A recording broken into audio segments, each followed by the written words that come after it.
All right, everybody, this is Frugal Way advice for today. Uh, everybody, absolutely everybody, should start a garden in your backyard if you got any yard at all. If you don't, do it outside on your terrace or something, but get yourself a garden. It's very good.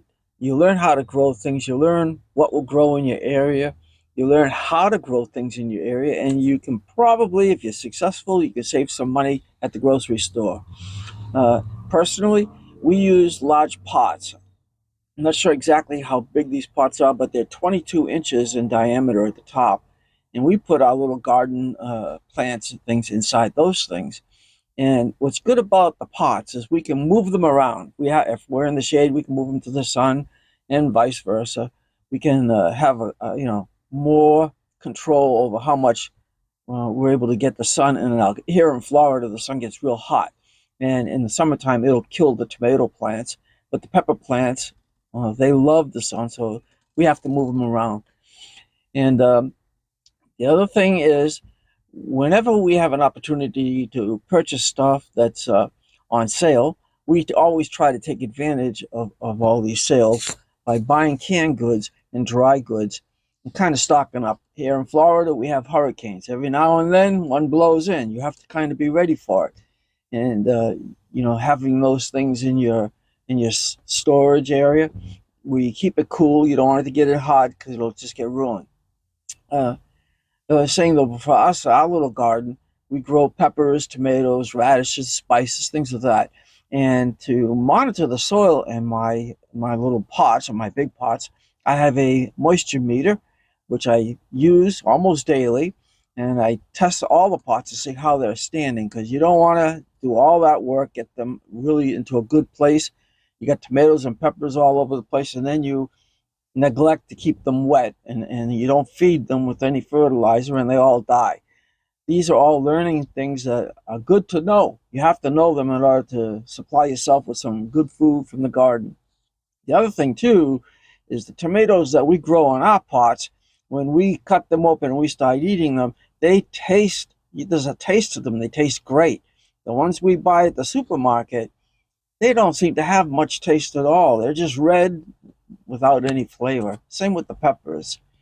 And I found also that the more leaves that we have on the plants, the drier those pots are usually. Whenever I check the tomato plants, I put 3 big tomato plants in one big pot, and those pots every day are dry. I have to put 2 or 3 gallons of water in each one of those pots in order to keep them growing and doing well. And about every 2 weeks, I try to feed them so that they will have all the things that they need to grow better. The other thing I do to water them, I went to the Walmart, as a matter of fact. For about $20, I purchased 30-gallon trash containers, and I put them strategically around the house to collect the water. Every time it rains, they fill up. And by filling those things up, I'm able to have all the water I need whenever I need it. Even if there's a hurricane that blows in, I have several hundred gallons of water just sitting around the house all the time. And one thing that I do uh, with those uh, with those 30-gallon containers is I put a piece of styrofoam in each container. It floats on the top. And the reason I do that is critters. Critters will get into that water barrel every now and they can't get out because the sides are steep and they're slippery. And by putting a piece of styrofoam inside in those barrels, they climb up and they sit there and they wait for me. During the day, I will make my way to each barrel and make sure there's no little critter stuck inside that barrel. We've had everything in those barrels, and we're able to save them by having that little styrofoam in there. So, consider that. The other thing I wanted to say about dry goods, when we buy flour and rice, you'll find, especially here in the South, that over time you'll start seeing mites, mealy mites inside them, and they're hard to get rid of. But one little trick that I've found is I after we buy those things, I put them in the freezer, and you leave them in the freezer for a few months, and most of those little mites will be all dead after that time. And when you take them out, you can put them in containers and keep them dry in a dark place, and you won't have any trouble with the mites. kind of got that idea by people up north. When the stuff's being stored in warehouses in the cold weather, they don't have the same problem as we have here in the south with mites. So I tried that in the freezer, and it worked. It was a very, very good plan. Worked out fine. So just one thing you can try. For more information, you can go to frugalway.com or YouTube at Frugal Way, or / Frugal Way, and we'll have more content. If you have any other good ideas, leave the message below. Drop me an idea, and I'll run with it. My next video is going to be something about the solar and what we do with the solar when we travel and here at the house. We've come up with some pretty good ideas, and by experimenting, we've come up with some ideas that we may be able to share and may help you. Have a great day. This is what I'm talking about. Some a small urban garden. This is all basil. Down here I have some other things, sage, some cilantro, some more parsley. That's some oregano right there. And over here I've got a bucket, just a regular bucket. It's filled with these green onions and some green pole beans. These green onions, I got them at a thrift store. They had them in the cooler. I stuck them in the ground, and now we get all the greens we want. I buy these buckets. They're 22 inches. They're 22 inches. I don't know how many gallons they are, but they're 22 inches across. And I just kind of fill them up with dirt and everything. And here's my actual stuff. I just keep everything in pots. It's real easy. Look at this parsley. This parsley grew real fast. I got all the parsley I'll ever need. And over here some pepper plants. This is all radishes. They grow real fast.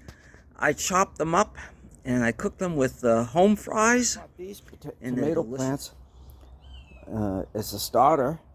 And what a big jump we got on these tomatoes. We got Roma. They're coming up really good. We've got a lot of Roma. I can't wait for them to keep developing. And then we've got the regular tomatoes over there. It's got lots and lots and lots of tomatoes. And the idea is, this is a very small garden on some small little pots, and it's easy to manage. One thing I found growing these tomatoes is a lot of leaves. I have a meter that checks for the water in the dirt, and because of all the leaves, they dry the pots out really fast. I have to put a lot of water in these tomato plants every single day, and I've been feeding them about every 2 weeks. I put more and more fertilizer on them. These are my starters. These are all pepper plants, various colored pepper plants. One of the things I do there is I put them underneath my solar panel, so they don't get a lot of sun, because sun's good, but it's also too much sun. It'll kill them. Here's my starter area. Again, near another solar panel. It keeps the shade, and these healthy looking plants are soon going to be transplanted into those big pots right here. That's the plant. Here's another one here, and it's filled with water. The reason for the styrofoam is if a critter gets inside the barrel, it has something it can stand on until I can come around and free it. I always put a little piece of foam so that they can kind of like float in there until I get there.